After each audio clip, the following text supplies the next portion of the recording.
to Talos IR On Air. My name is Gergana Karajova-Dango and I will be your host for today. This is a live broadcast on LinkedIn, YouTube, and Twitter. We are also recording the session in case you want to go back and check any specific part. In the next 30 minutes, we are going to look at the top trends which were observed by the Talos IR team in the months of April, May, and June 2023. We'll talk about one of the hottest cybersecurity services out there, the Purple Team exercise. And we'll have a special topic to discuss, which usually comes up around the second Tuesday of every month, but it actually should be on our agendas much more often. I'm really happy to welcome you to this broadcast. And today I've been joined by 3 colleagues to whom I would like to give a chance to introduce themselves and tell us what do they do at Talos. Starting with Nicole. So my name is Nicole Hoffman, and I'm a security investigator on the Talos Threat Intelligence and Interdiction team. My team wears a lot of hats, but I'm hunting for trends in the threat landscape. I'm also providing threat intelligence support for incident response engagements. Thank you, Nicole. Also today with us is Pavel. Hello, I'm Pavel Bosek. I'm Incident Commander in Talos Incident Response. I primarily focus on the support and collaboration between our team incident responders and the customer teams who are actively working on the emergencies on their side. Thank you. Thank you, Pavel. And also today with us is one of the leaders of the Talos team. Hi, Sebastian. Hi, Gergana. Hello, everybody. My name is Sebastian Perez. I'm one of the leaders of Talos Incident Response. My main task is basically lead the team of incident commanders, incident response consultants, and Purple Team consultants, making sure that they have everything they need to help our customers when needed. I also contribute to the strategy of the team and the services we deliver to our customers. Thank you. You're in good hands, so you have many reasons to stay with us in the next 30 minutes. Please feel free to post any questions that you have in the QA space of the platform that you're using. We'll get to them at the end of today's episode. So before we jump into the discussion, let's talk about the Talos IR Quarterly Trends Report. What is it? What data do we use to produce it? And who can benefit from it? I'm super happy to have Nicole on this episode because she's one of the persons involved actually in creating the report, and she's definitely able to tell us more about its background. Sure. So the report allows us to document and review all of the incident response engagements across the quarter.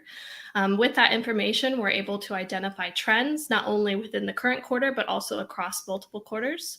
And we're also able to make predictions and look back at previous predictions. And there's a couple things that we look at when we create this report. Number 1 is the top identified threat for the quarter.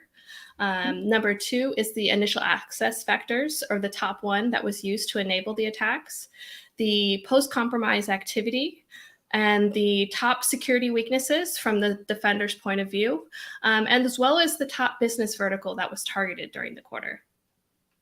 So you already gave us a lot of keywords which would get us interested in order to check out the full report, which is also available on the Talos Intelligence blog. In your opinion, is this a report for the frontline people who are every day on the keyboard actually defending organizations, or it is a report rather for the C-suite? I think both can definitely benefit from reading the report. When we're in these incident response engagements, we're really in the weeds and focused primarily just on the incident response process of that engagement. But the report allows us to take a step back and really get a holistic view across the entire quarter and identify strategic trends. So I think while it doesn't go into the weeds with like IOCs and stuff, I think both defenders as well as the C-suite could benefit from reading. I can confirm that that's also my impression, and looking at the report, it has really great visual summaries of the information, which can be used by people of various backgrounds. Okay, well, now let's get to the main topic. What did we see happening in Q2 of 2023 in the cybersecurity field? What incidents were observed, and were there any big surprises maybe in the past months? Sure. So in Q2 of this year, healthcare was once again the top targeted business vertical. So this is the second quarter in a row that we've seen this. The top observed threat in the second quarter was actually data theft extortion. And within this type of attack, attackers will gain access to environments, attempt to steal large amounts of data, and then they attempt to, or they threaten rather, to steal or to steal, to leak or sell the data. So they steal the data, then they want a ransom demand or extortion demand for that data.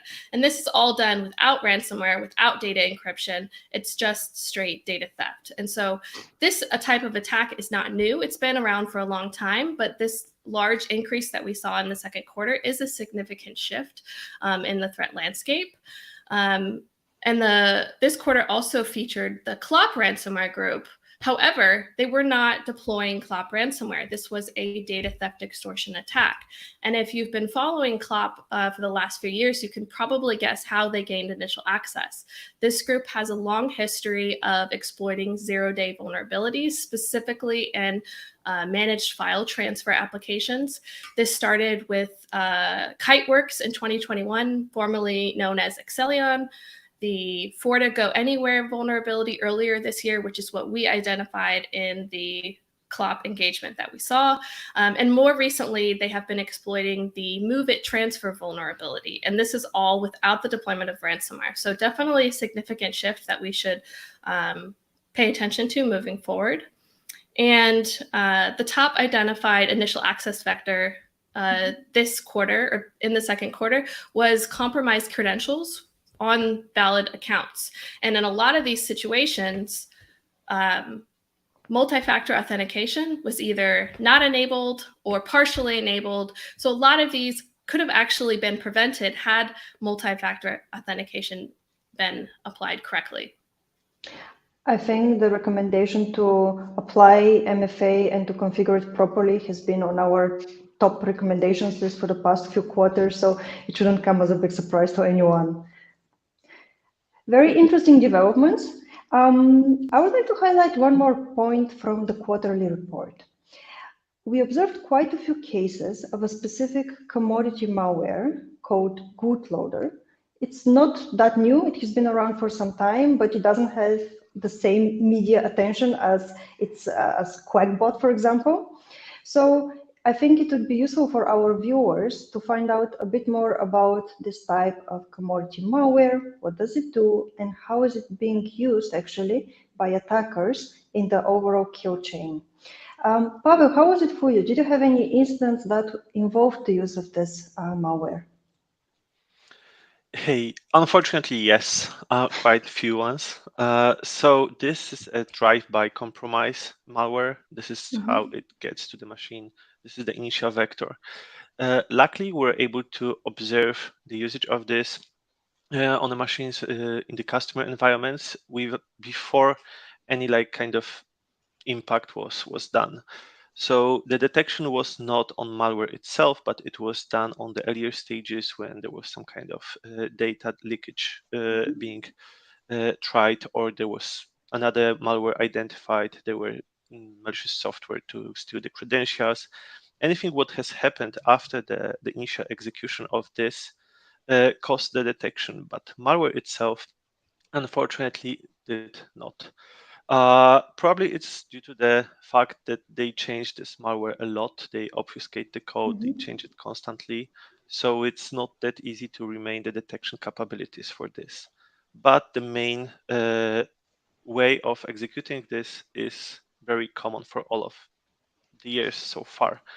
So first thing, it starts with the searches over the internet for some kind of legal agreements or tax agreements for the specific regions. And then the person who is doing the search goes to the website which is compromised by the threat actor, and this malware is stored there. So this person downloads a zip file. It's located in the user downloads directory, so it's manual download for them. It's in most of the cases very the same pattern. Once it's downloaded, user opens the zip file, executes the JavaScript file which is inside, and then plenty of things are happening. We observed stuff what was in the JavaScript from PowerShell to Chash, download additional payload, but everything is actually very similar. So to enumerate the system further, get some persistence over scheduled task over PowerShell, and try to identify interesting data on the system and move laterally inside the environment. Usually on those stages, it was detected, so we're able to start the analysis to verify what they were able to do so far and stop the spread at this level. So if I were to summarize, it looks as if one of the possible ways to prevent the working mechanisms of this type of malware is to be careful what we download from where, and be sure that we download from trusted resources, because that could at least minimize the chances of us downloading a poisoned file. Oh, definitely. Whenever we're looking for the PDF file, executing the JavaScript is something what should bring our attention on with the other extensions as well. So definitely we should be careful on the stuff what we are downloading and executing later on. Good advice. I would like now to go back to one of the points that Nicole mentioned when giving us the gist of the report. The point about the rather big change in the operations of some ransomware groups, the change from double extortion, meaning encryption of files, data exfiltration in combination. So as Nicole mentioned, some ransomware groups are moving away from this method to only doing the second part, the data exfiltration and requesting a payment, like a ransom for that.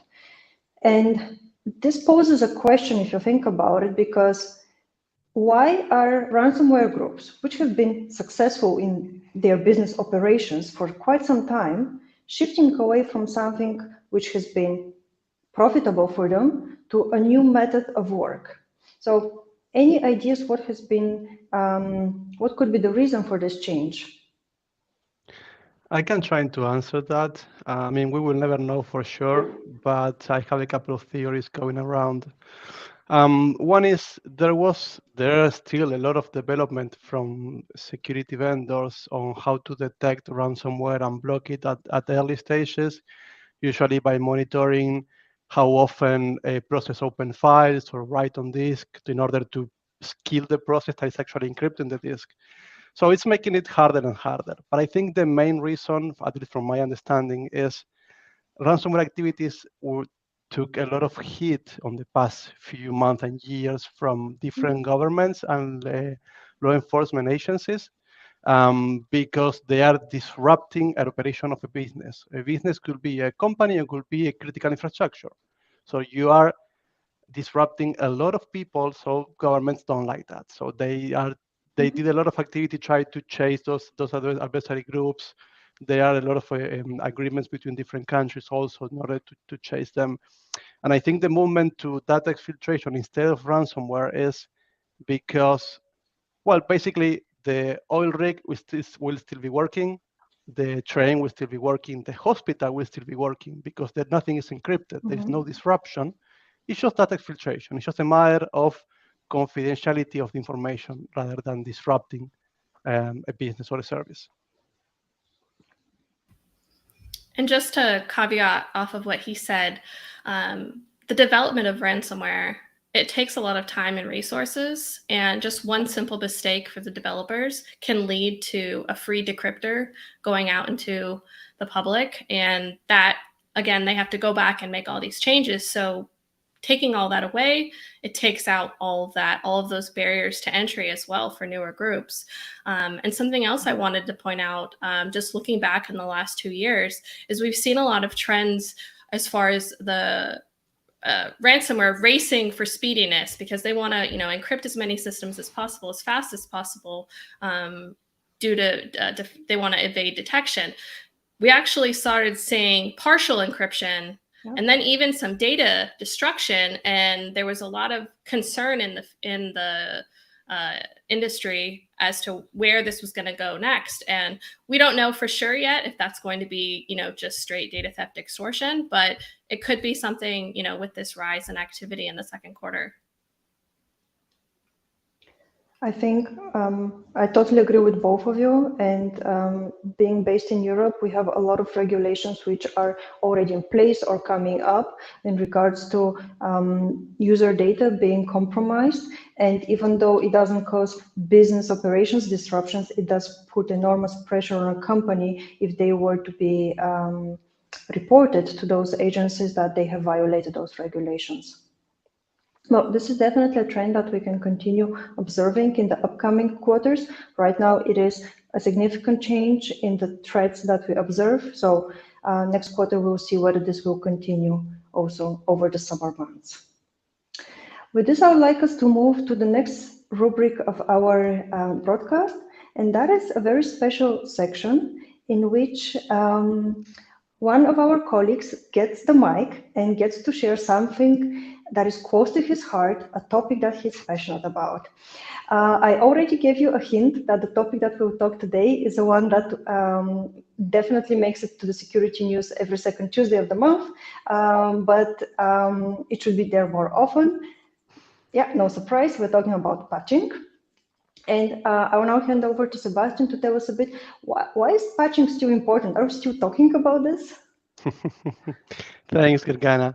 The short answer is yes, and I'm going to try to explain briefly why patching is really important, especially now, these few months, and hopefully not, but probably the next upcoming months as well. If you start looking at the trends we saw on this half year, we are seeing an increased number of incidents where exploitation was the initial access vector to the customer environment. So basically, from our side, from Talos Incident Response, we work on more incidents that started to exploitation rather than phishing. And we know phishing used to be the #1 entry point into organizations.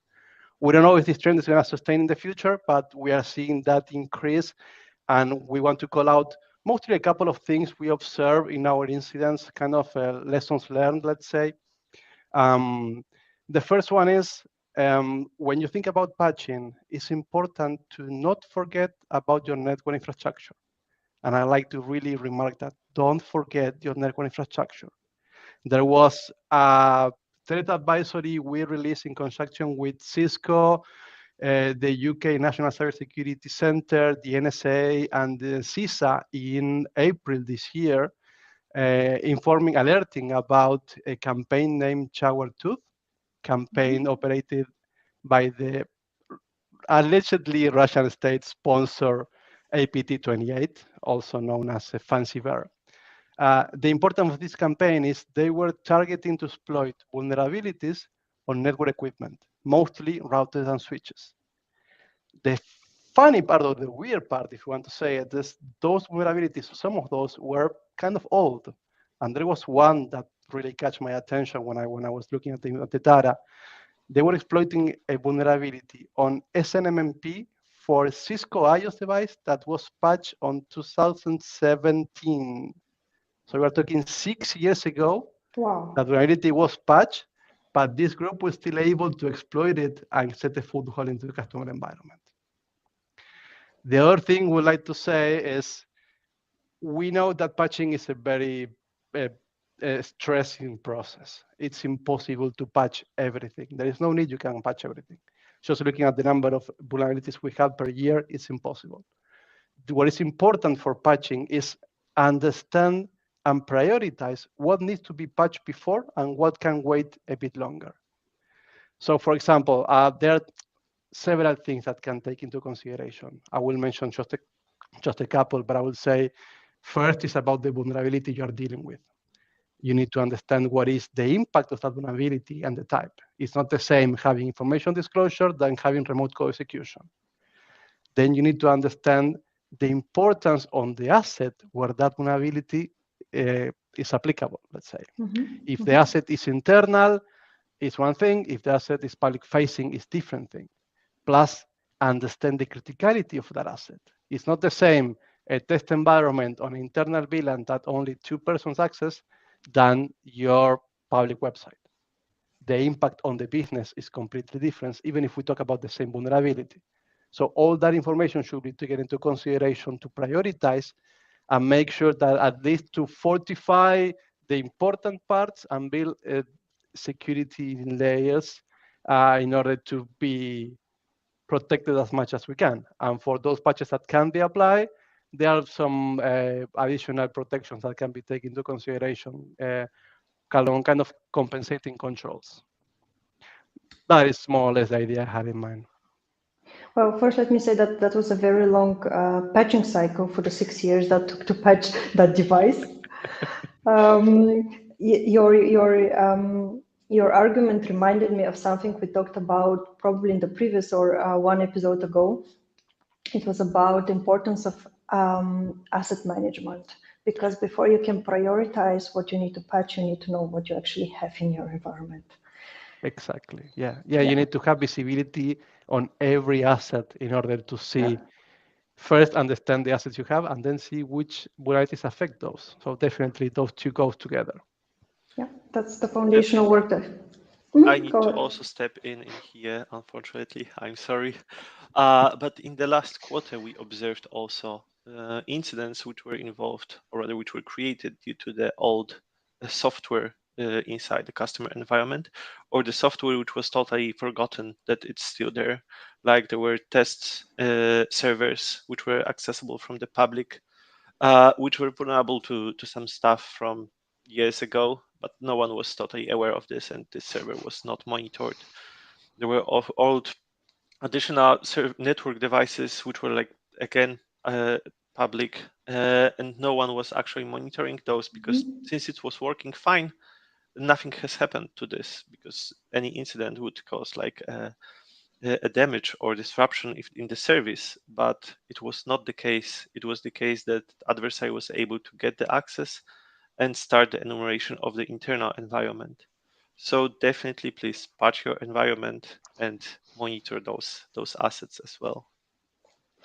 Pavel, your comment actually brings me to our next topic, the fact that, yes, technology plays a major role in securing our environment, but there is more to it. There are people and there are processes. And maybe the test environment that you just mentioned had been put into place by somebody who changed the role or left the company, and it has led to the test environment being totally forgotten, and without a proper process to do a revision and testing of the whole attack surface, this could remain open for attackers to exploit. And with this, I would actually like to come to the next topic, the service overview section of today's broadcast. We're going to talk about the Purple Team exercise.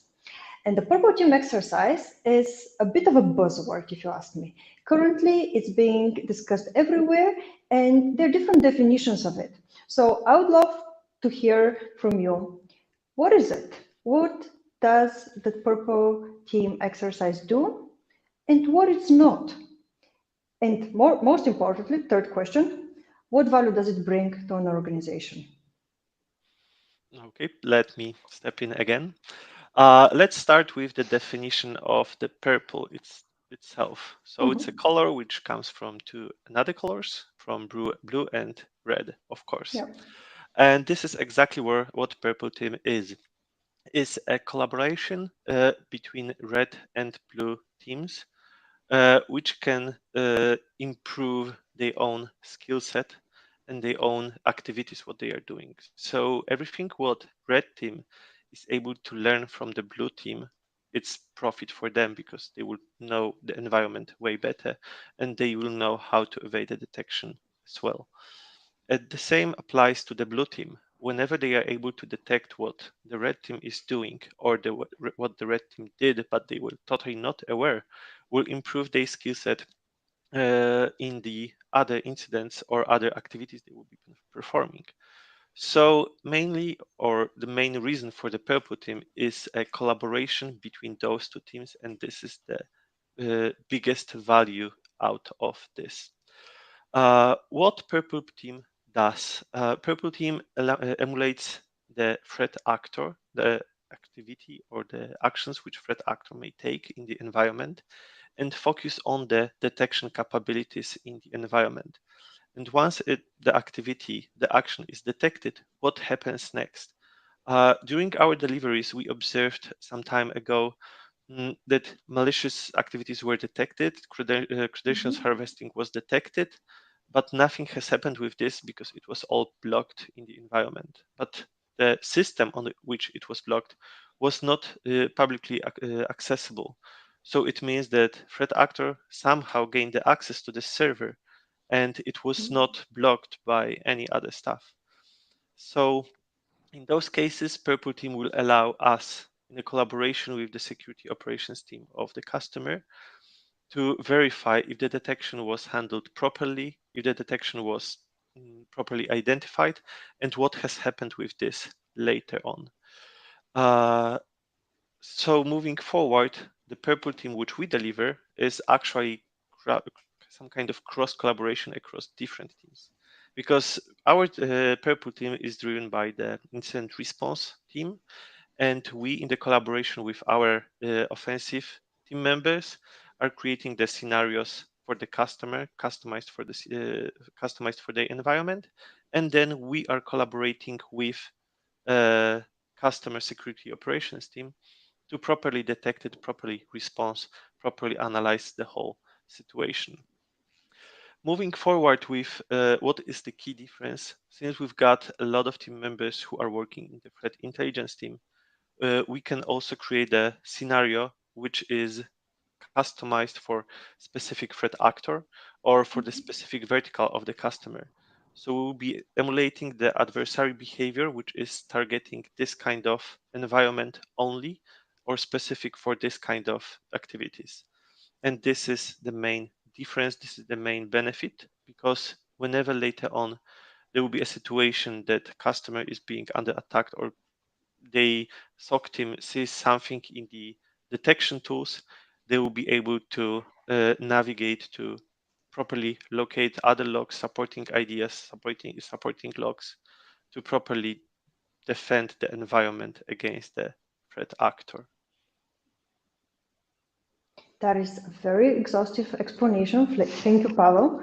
I want to make sure that one point is that I got that one correct. A purple team differs from a pen testing exercise by the fact that we have blue team involved in the exercise. The blue team working side by side with the defenders of the organization, rather than the defenders being on their own, trying to prevent the pen testing or just observe what it does. Did I get this point correct? That's exactly the case. So all of the offensive activities in the purple team are driven by the defensive part. So the main focus is on detection, on the analysis, and on the response. We provide the recommendations like all of the stuff what was totally missed, that improvement needs to be done in this matter. And later on, we also analyze everything with the security team of the customer to identify if there are any weaknesses in the process or detection of their understanding and recommending or navigating what to do next with this kind of artifacts or activities. Great, great. Last question before we move to the Q&A for Pavel is, what type of organizations will benefit from a purple team exercise? Oh, I believe every kind of organization, because Purple Team is a process for the defense improvement. So it doesn't need to be like a huge team of the defenders to participate in. It can be even one person, which will be working later on and knows the environment very well. So every kind of organization can leverage the Purple Team activity. And then we can scale the purple team scope to the respective size of the organization. Yes, definitely. Cool. Excellent. Excellent. Thank you very much for giving us this overview. I would now take a look at the questions that we have from our viewers. Okay, so here's a good question. Do you think that the shift from double extortion ransomware to data theft extortion will have an impact on ransomware as a service providers, since the encryptors will no longer be necessary? It's a bit of a long question. I can repeat it if you want to. So is the shift to only data theft extortion going to disrupt the ransomware as a service model? I can answer this one, or at least take a shot at it. So it's hard to say with the information that we have, because like I mentioned earlier, data theft extortion attacks, they've been going on for a long time. If you look at groups like Karakurt, I mean, they've been doing this for years. So it's hard to say if this shift that we're seeing is going to impact the ransomware as a service operators. I think only time will tell. I think when we get closer to the end of the year and we look at like a year in review, we can probably have a better answer. But at this point, looking at ransomware activity, I mean, in the second quarter, we saw a slight increase from the first quarter. It doesn't look like it's slowing down anytime soon. Well, that gives us even more arguments to actually tune in next quarter for the next edition of the Talos IR On Air. I would like to thank you for joining us in this live broadcast. I'd like to thank our panelists for being my guests today, and kudos to the whole Talos team that is behind the production of this report and this live broadcast. We'll be live online again in October for the Q3 2023 Talos IR On Air. I hope that you join us then.